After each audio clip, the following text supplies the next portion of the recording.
আমার রব যিনি তিনি হলেন কে? আর একটু জোরে বলেন কে? আর একটু জোরে বলেন কে? আল্লাহ। রব্বুনা আল্লাহ, আমাদের রব হলেন আল্লাহ। এবার আল্লাহ পাক রব্বুল আলামিন বলেন সুম্মাস্তাকামু তাতানাজ্জাল, এই মানুষটার রবের হাকিকত গুলা মানছে, আল্লাহ যেটা বলেছেন সেটা সে মানছে, যেটা করতে বলেছেন সেটা সে করেছে, যেটা করতে নিষেধ করেছেন সেটা তিনি করে নাই। আল্লাহ পাক রব্বুল আলামিন বলেন এইভাবে এই মানুষটা হায়াতের জিন্দেগি পার করে দিয়েছেন। আল্লাহ পাক রব্বুল আলামিন বলেন এই মানুষটার হায়াতের জিন্দেগি শেষ হওয়া মাত্রই একজন ফেরেশতা ওই মানুষটার কাছে আসবে, আসার পরে বলবে আল্লাহ তাখাফু ওয়ালা তাহজানু, তোমার কোনো চিন্তা নাই, তোমার কোনো টেনশন নাই, তোমার কোনো ভয় নাই। একবার আওয়াজ দিয়া বলা যাবে কি সুবহানাল্লাহ? আল্লাহ পাক রব্বুল আলামিন বলেন ফেরেশতা আল্লাহর পক্ষ থেকে আসবে, আসার পরে বলবে আল্লাহ তাখাফু ওয়ালা তাহজানু, তোমার কোনো ভয় নাই, তোমার কোনো চিন্তা নাই, তোমার কোনো টেনশন নাই। ওয়া আবশিরু বিল জান্নাহ, আল্লাহ পাক রব্বুল আলামিন বলেন ওই ফেরেশতা ওই মানুষটাকে জান্নাতের সুসংবাদ দিয়ে দিবে। আওয়াজ দিয়ে বলেন না সুবহানাল্লাহ। জান্নাতের সুসংবাদ আল্লাহ পাক রব্বুল আলামিনের পক্ষ থেকে দিবেন। এবার তাহলে বলেন আল্লাহ এবং নবী অভিভাবক উভয়জন যেই কাজ করলে হবেন ওই কাজগুলো আমাদের করা দরকার আছে না নাই? এবার আল্লাহ পাক রব্বুল আলামিন ওই আয়াতে কারিমার মধ্যে বলেন ইন্নামা ওয়ালিয়ুকুমুল্লাহু ওয়া রাসূলুহু ওয়াল্লাযীনা আমানু, আল্লাহ পাক রব্বুল আলামিন বলেন তোমরা যারা ঈমানদার আছো নিজে ঈমানদার হইবা, আর দুনিয়ার জমিনে যারা ঈমানদার তাদেরকে তোমরা বন্ধু বানাইবা, তাদের সাথে সুসম্পর্ক রাখবা। 2 নম্বরে আল্লাহ পাক রব্বুল আলামিন বলেন ওই সমস্ত ঈমানদার যারা আল্লাযীনা ইউকিমুনাস সালাহ, যারা নামাজ আদায় করে, তাহলে আল্লাহ পাক রব্বুল আলামিন বললেন নিজেরা নামাজ আদায় করো এবং যারা নামাজ আদায় করে তাদেরকে তোমরা বন্ধু বানাও। তাহলে বলেন তো দেখি নামাজ আদায় করা দরকার আছে না নাই? শুধুমাত্র শুক্রবার জুমার দিন নাকি দৈনিক কয়েকত? এটা কি একদিন না প্রতিদিন? এক সপ্তাহ না মাস? না, শুধু এক সপ্তাহ মাস নয়, সারাটা জীবন যতদিন আমার আপনার হায়াতের জিন্দেগি আছে দৈনিক 5 ওয়াক্ত নামাজ বলেন আদায় করা দরকার আছে না নাই? আমি আপনি সুখে থাকি দুঃখে থাকি তাও নামাজ 5 ওয়াক্ত, খেয়ে থাকি আর না খেয়ে থাকি তাও নামাজ 5 ওয়াক্ত, ঠিক না বে ঠিক? আমি আর আপনি যে অবস্থাতেই থাকি না কেন নামাজ হলো 5 ওয়াক্ত, কখনোই কোনো সময় ইচ্ছাকৃতভাবে ছেড়ে দেওয়া যাবে না, কথা বলেন ঠিক কিনা? কিন্তু আমি আর আপনি তো ছেড়ে দেই। দেখেন ইচ্ছাকৃতভাবে কোনো মানুষ যদি নামাজগুলা ছেড়ে দেয়, নবী সাল্লাল্লাহু আলাইহি ওয়াসাল্লাম তিনি কি বলেন? মান তারাকা সালাতা মুতাআম্মিদান ফাকাদ কাফার, আল্লাহর নবী বলেন যেই মানুষগুলা ইচ্ছাকৃতভাবে নামাজ ছেড়ে দেয় ওই মানুষটা কাফের হয়ে যায়। আওয়াজ দিয়া বলেন না নাউযুবিল্লাহ। আরো জোরে বলেন নাউযুবিল্লাহ। কারণ জীবনে কত ওয়াক্ত নামাজ আপনি ছাড়ছেন। আর আমাদের এই সমাজের মধ্যেও কিছু মানুষ এরকম আছে, আমাদের এই মানিকগঞ্জের মধ্যেও আছে, আমাদের দেশের মধ্যেও আছে কিছু মানুষ এরকম আছে কয় নামাজ পড়া লাগে না, এরকম মানুষ আছে না নাই? জোরে বলেন। এরকম মানুষ আছে কয় জীবনে একবার নামাজ পড়লেই চলে, আর কোনো নামাজ পড়া লাগে না, খালি ধ্যান করলেই চলে। বলেন না নাউযুবিল্লাহ। দৈনিক নামাজ 5 ওয়াক্ত, এটা আমার আপনার উপর ফরজ যিনি করেছেন তিনি কে? আল্লাহ। এর জন্য নামাজ পড়তে হবে। আল্লাহর নবী বলেন মান তারাকা সালাতা মুতাআম্মিদান ফাকাদ কাফার। আল্লাহর নবী বলেন দুনিয়ার কোন মানুষ যদি ইচ্ছাকৃতভাবে নামাজ ছেড়ে দেয় ওই মানুষটা কাফের হয়ে যায়।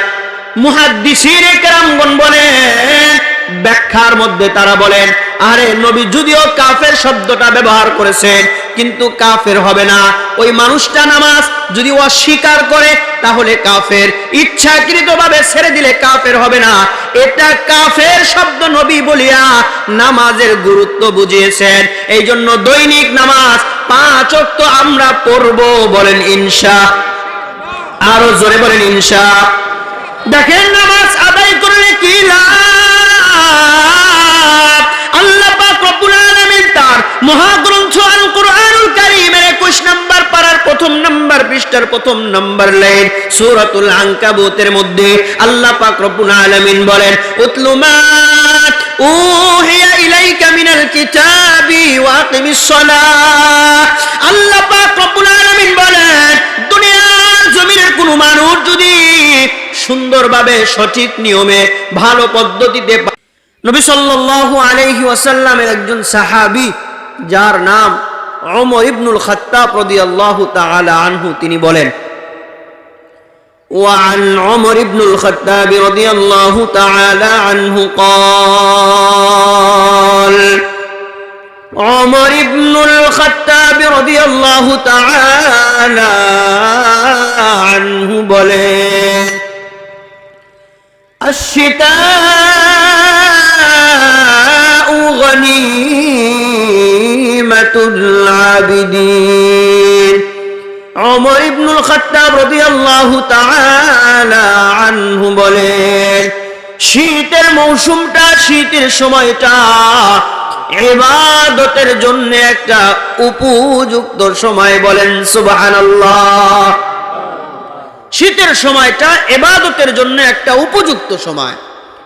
নবী সাল্লাল্লাহু আলাইহি ওয়াসাল্লামের আরেকজন সাহাবী যার নাম হলেন হযরত আব্দুল্লাহ ইবনে মাসউদ রাদিয়াল্লাহু তাআলা আনহু, তিনি বলেন, ওয়া আন আব্দুল্লাহ ইবনে মাসউদ রাদিয়াল্লাহু তাআলা আনহু قال আব্দুল্লাহ ইবনে মাসউদ রাদিয়াল্লাহু তাআলা আনহু বলেন, আশ-শিতা তানজিলু ফীহিল বারাকা। শীতের সময়টা মানুষের জন্য আল্লাহর পক্ষ থেকে বরকত স্বরূপ, বলেন সুবহানাল্লাহ। শীতের সময়টা আমার আপনার জন্য কেমন রহমত আর কেমন বরকত। আব্দুল্লাহ ইবনে মাসউদ রাদিয়াল্লাহু তাআলা আনহু বলেন, শীতের সময় দিনটা হয় ছোট আর রাত হয় লম্বা, ঠিক না বেঠিক? শীতের সময় দিন ছোট রাত লম্বা। দুনিয়ার জমিনের কোন মানুষ চাইলেই তার দ্বারা শীতের দিনে সম্ভব, সহজ তার দ্বারা রোজা রাখা, কারণ দিনটা হয় ছোট। আবার তো শীতের সময় পানির তৃষ্ণাও কম লাগে। রোজা রাখতে সহযোগিতা যিনি করেন তিনি হলেন কে? এই জন্যই শীতের সময়টা মাঝে মাঝে একটু চেষ্টা করা নফল রোজা রাখার। আমরা রাখবো, বলেন ইনশাআল্লাহ। শীতের সময় রাতটা হয় লম্বা। রাত কেমন লম্বা? এমন লম্বা রাত, আমি আর আপনি ঘুমাইলাম, ঘুম শেষ হয়ে যায় কিন্তু রাত শেষ হয় না, ঠিক না ভাই? ঠিক, ঘুম শেষ হয়ে যায়, রাত শেষ হয় না। আমি আর আপনি ঘুমাইতে ঘুমাইতে ক্লান্ত হয়ে যায়, কিন্তু মাগার রাতটা শেষ হয় না। রাতের মধ্যে 2, 3, 4 বার ঘুম ভেঙে যায়। ঘুমাইতে ঘুমাইতে আমি আর আপনি ক্লান্ত হয়ে যায়। শীতের সময় রাত হয় লম্বা। এই জন্য আব্দুল্লাহ ইবনে মাসউদ রাদিয়াল্লাহু তাআলা আনহু বলেন, দুনিয়ার জমিনের কোন মানুষ যদি ইচ্ছা করে, আশা করে রাত লম্বা হওয়ার দরুন ওই রাতে উঠিয়া তাহাজ্জুদের নামাজ আদায় করা তার জন্য সম্ভব না অসম্ভব? অবশ্যই সম্ভব। ইচ্ছা করে ঘুম থেকে ওঠার প্রয়োজন হয় না। রাতে এমনিতেই ঘুম ভেঙে যায়, ঘুমাইতে ঘুমাইতে ক্লান্ত হয়ে যায়, রাত শেষ হয় না। এই জন্য কখনো কোনো রাত কোনো সময় যদি কি সাউন্ড আরো কাছে, তাহলে মুখে ঢুকাই দিয়ে কই কি কও না কও, কাছে লয় কইতে ধরো তুমি তুমি করো একদিন, আমি করি মাসে 60 দিন। কয়দিন ধরে রেডি করো এই কাম করো? ও মাই কি ভেঙে যাবো? আরো দাও, যা আছে দাও তুমি। হাও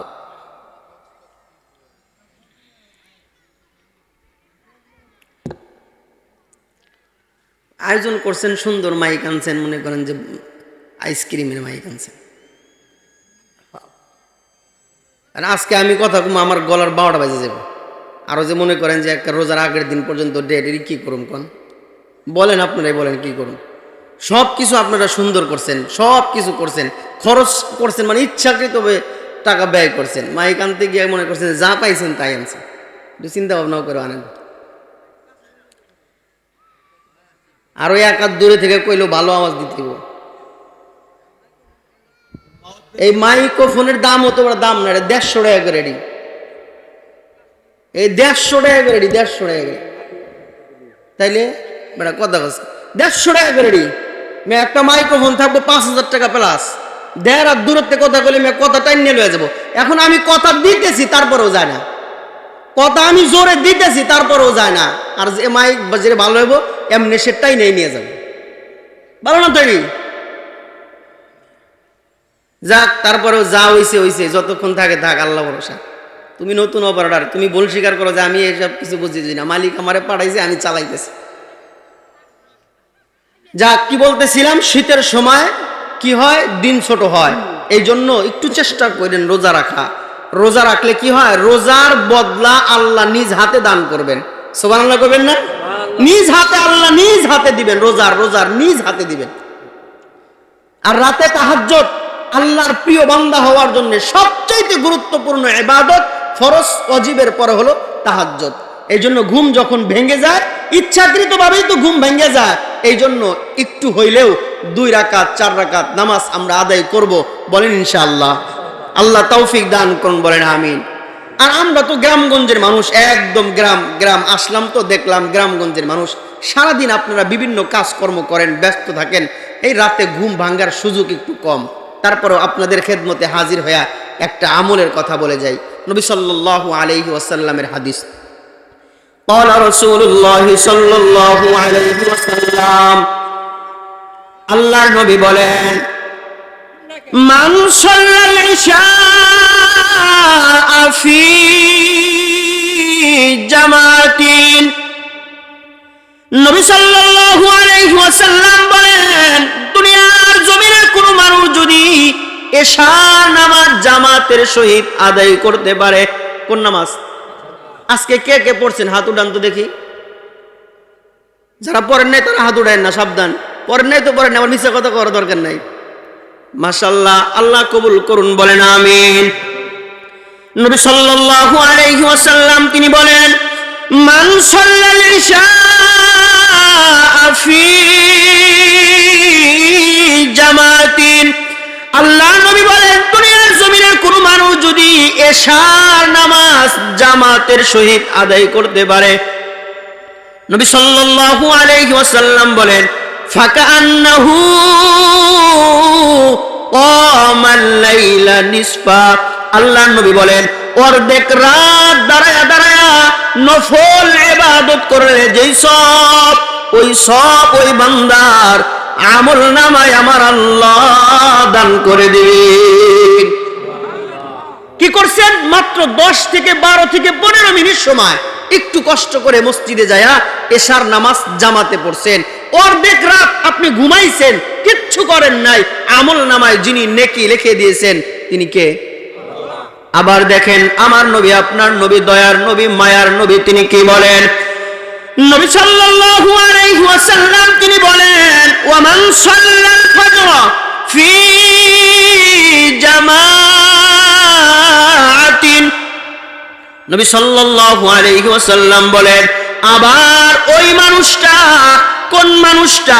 যেই মানুষটা এশার নামাজ জামাতের সহিত আদায় করেছে, ওই মানুষটা যদি আবার ফজরের নামাজ জামাতে পড়ে, বলেন তো দেখি, ফজরের নামাজ একা না জামাতে?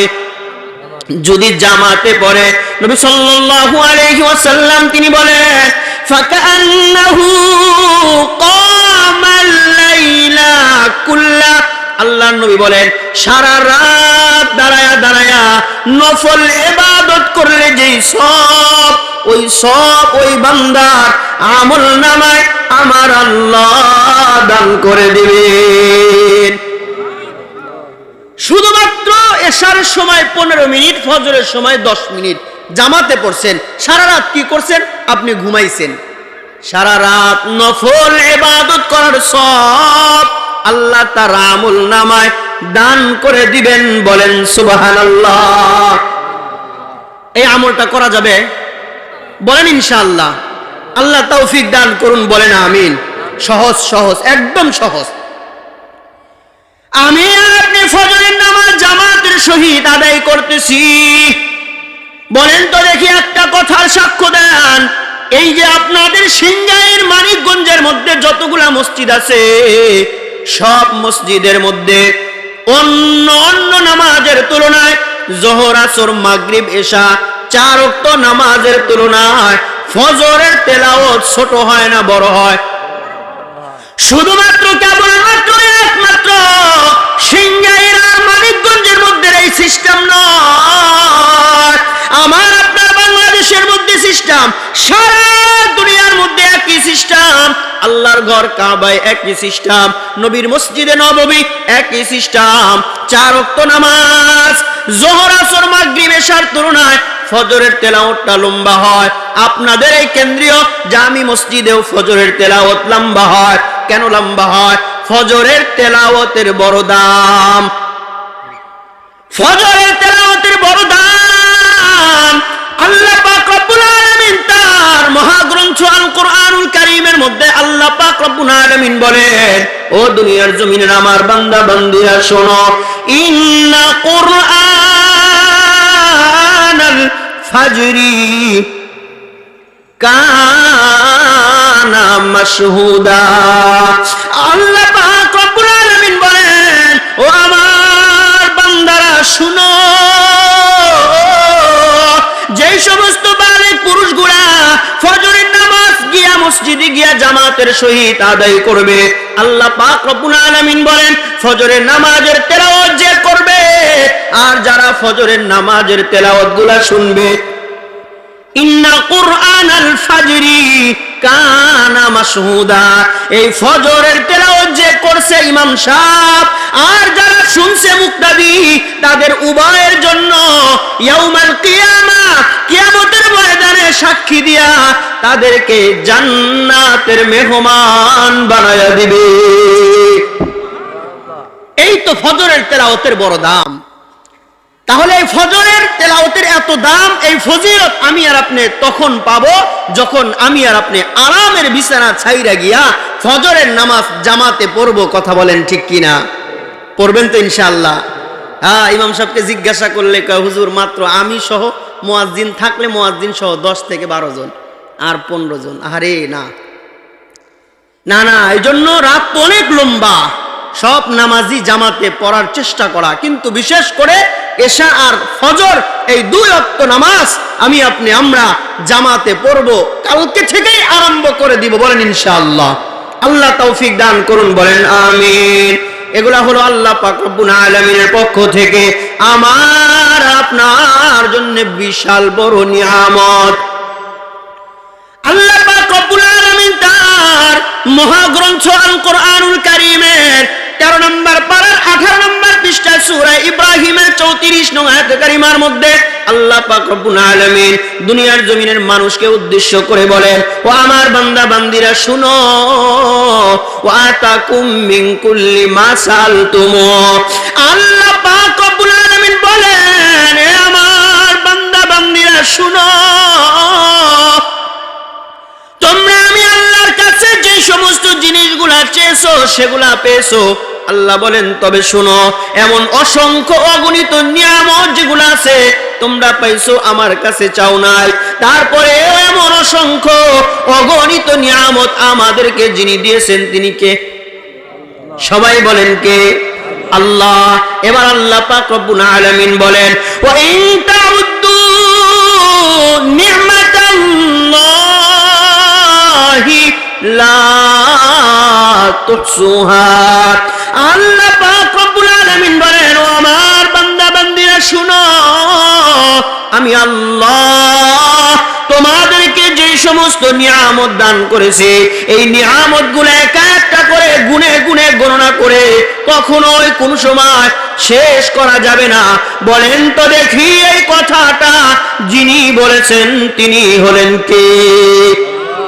নিয়ামত গুনে শেষ করা যাবে না? শেষ করা যাবে না।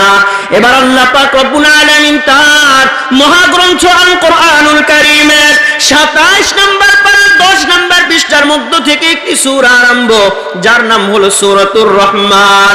আল্লাহ পাক রব্বুল আলামিন এই সূরাতুর রহমানের মধ্যে একবার নয়, দুইবার নয়, 5 বার নয়, 10 বার নয়, 15 বার নয়, 20 বার নয়, 25 বার নয়, 30 বার নয়, একটা মাত্র আয়াতে কারিমা একই সূরার মধ্যে আল্লাহ পাক রব্বুল আলামিন 31 বার আল্লাহ পাক রব্বুল আলামিন আনছেন। সুবহানাল্লাহ বলবেন না? কয়বার আনছেন? 31 বার আল্লাহ পাক রব্বুল আলামিন আনছেন। এবার আল্লাহ পাক রব্বুল আলামিন বলেন, ফাবি আইয়ি আলা রাব্বিকুমা তুকাযযিবান। আল্লাহ পাক রব্বুল আলামিন বলেন, ও আমার বান্দা বান্দীরা শুনো, তোমরা আমি আল্লাহর কোন কোন নিয়ামতকে অস্বীকার করবা? বলেন তো দেখি, আল্লাহর কোন নিয়ামত অস্বীকার করার কি কোনো সুযোগ আছে? আওয়াজে মনে হয় আছে, আর একটু জোরে বলেন। নাই, কোন নিয়ামত অস্বীকার করার কোনো সুযোগ নাই।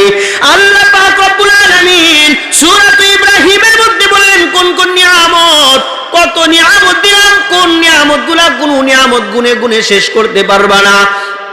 সূরাতুর রহমানের মধ্যে আল্লাহ পাক রব্বুল আলামিন বলেন কোন নিয়ামত অস্বীকার করবা, আল্লাহর নিয়ামত গুনেও শেষ করা যাবে না, এবং তার নিয়ামত যেগুলা আছে শুকরিয়া আদায় করেও শেষ করা যাবে না। কথা বলেন ঠিক কিনা? এই পরিমাণ নিয়ামত আল্লাহ তাআলা আমাকে আপনাকে দান করেছেন। এ সিংহের মুসলমান বাবারা, ভাইরা, মারা, বোনেরা, ভালো করে শুনো।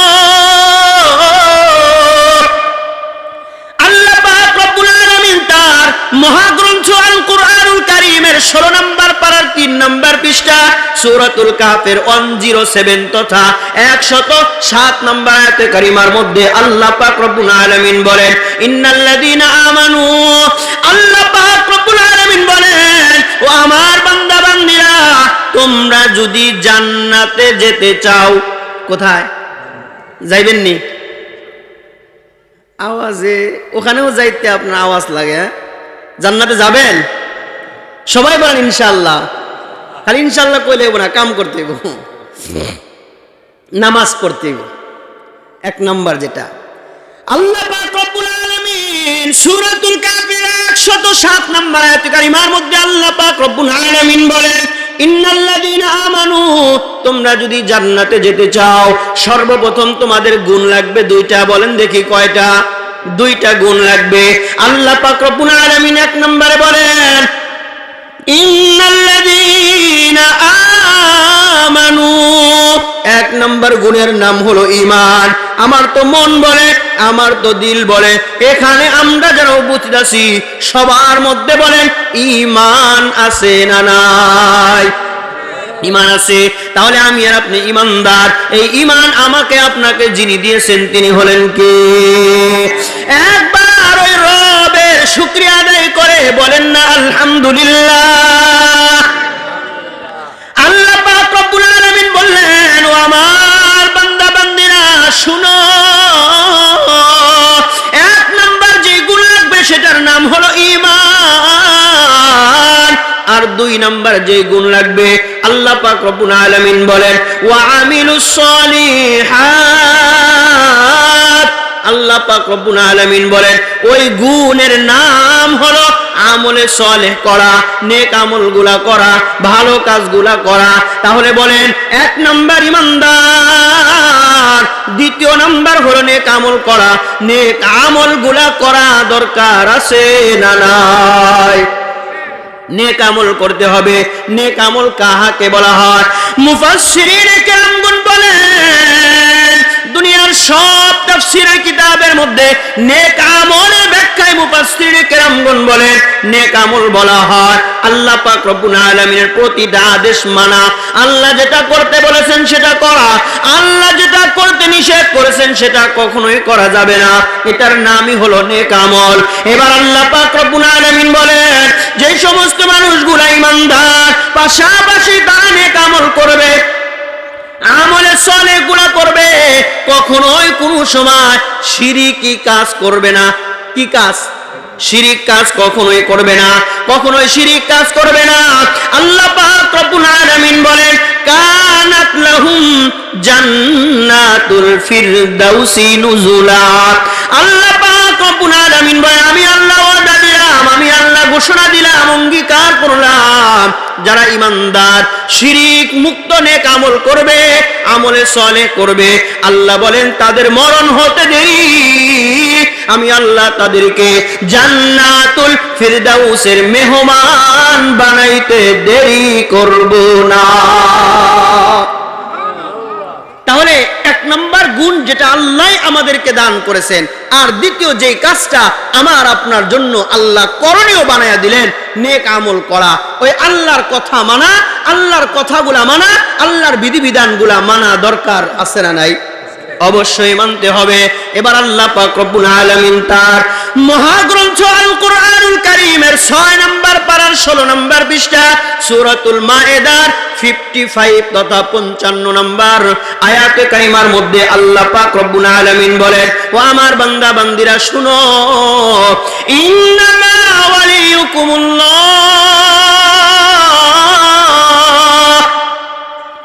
আল্লাহ পাক রব্বুল আলামিন বলেন ও আমার বান্দা বান্দিরা ইন্নামা ওয়ালিয়ুকুমুল্লাহু ওয়া রাসূলুহু। আল্লাহ পাক রব্বুল আলামিন বলেন তোমরা আমি আল্লাহ এবং আমার যে নবী আছেন, আমার রাসূল যে আছেন তাকে তোমরা বন্ধু বানাও। আল্লাহ বলেন আমাকে এবং আমার নবীকে বন্ধু বানাও। এ সিংহের মুসলমান বাবারা, ভাইরা, মারা, বোনেরা ভালো করে শুনেন যে আল্লাহকে দেখা যায় না, ওই আল্লাহকে আবার কিভাবে বন্ধু বানাতে হবে?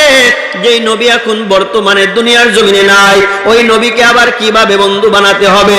মুফাসসিরিনে কেরামগণ তাফসীরের কিতাবের মধ্যে বলেন দুনিয়ার জমিনের কোনো মানুষ যদি আল্লাহ পাক রব্বুল আলামিনের প্রতিটা বিধিবিধানগুলো মানে, নবীর তরিকা অনুযায়ী মানে, মুফাসসিরিনে কেরামগণ বলেন আল্লাহ এবং নবী ওই মানুষটার বন্ধু হয়ে যাবে। আল্লাহ নবী উভয় যদি বন্ধু হয়ে যাবে, উভয় ওই মানুষের বন্ধু হবে যেই মানুষটা আল্লাহ পাক রব্বুল আলামিনের বিধান নবীর তরিকা অনুযায়ী ফলো করবে। তাহলে আল্লাহর বিধান নবীর তরিকা অনুযায়ী মানা দরকার, বলেন আছে না নাই? আমি আর আপনি আমাদের এই মনে করেন যে এই সিঙ্গারের মধ্যে বা আমাদের এই ইউনিয়নের মধ্যে মেম্বার আছে না নাই? মেম্বারের সাথে সম্পর্ক করলাম, মাঝে মাঝে বিপদে পড়লে আমাকে বাঁচাবে। চেয়ারম্যানের সাথে সম্পর্ক করলাম, বিপদে পড়লে বাঁচাবে, উদ্ধার করবে। এমপির সাথে সম্পর্ক করলাম, বিপদে পড়লে উদ্ধার করবে, বাঁচাবে। মন্ত্রীর সাথে সম্পর্ক করলাম, বিপদে পড়লে আমাদেরকে বাঁচাবে। বলেন তো দেখি এই মেম্বার, চেয়ারম্যান, এমপি, মন্ত্রী তাদেরকে ক্ষমতা যিনি দিয়েছেন তিনি কে? আর একটু জোরে বলেন। এবার একটু ভালো করে বুঝেন, এই সমস্ত ক্ষমতাশীল মানুষকে আল্লাহ ক্ষমতা দেয়। এবার আমার আপনার সম্পর্ক যদি আল্লাহর সাথে হয়ে যায়, আমার আপনার অভিভাবক যদি আল্লাহ হয়ে যান, আমার আপনার বন্ধু যদি আল্লাহ এবং রাসূল হয়ে যান, বলেন তো দেখি আমার আপনার কোনো চিন্তা আছে? কোনো টেনশন আছে? নাই নাই নাই, কোনো চিন্তা নাই, কোনো টেনশন নাই, কোনো পেরেশানিও আমার আপনার নাই। কারণ স্বয়ং আল্লাহ আমার বন্ধু, আল্লাহ আমার অভিভাবক, নবী আমার অভিভাবক। আমার কথা নয়, আল্লাহ পাক রব্বুল আলামিনের কথা। মহাগ্রন্থ আল কোরআনুল কারীমের 24 নম্বর পারার 19 নম্বর পৃষ্ঠা সূরাতু হামিম আস-সাজদার 30 নম্বর আয়াতে কারিমার মধ্যে আল্লাহ পাক রব্বুল আলামিন বলেন ইন্নাল্লাযীনা ক্বালু রাব্বুনাল্লাহ। আল্লাহ পাক রব্বুল আলামিন বলেন দুনিয়ার যে সমস্ত মানুষগুলা বলবে রব হলেন আল্লাহ। বলেন তো দেখি আমার রব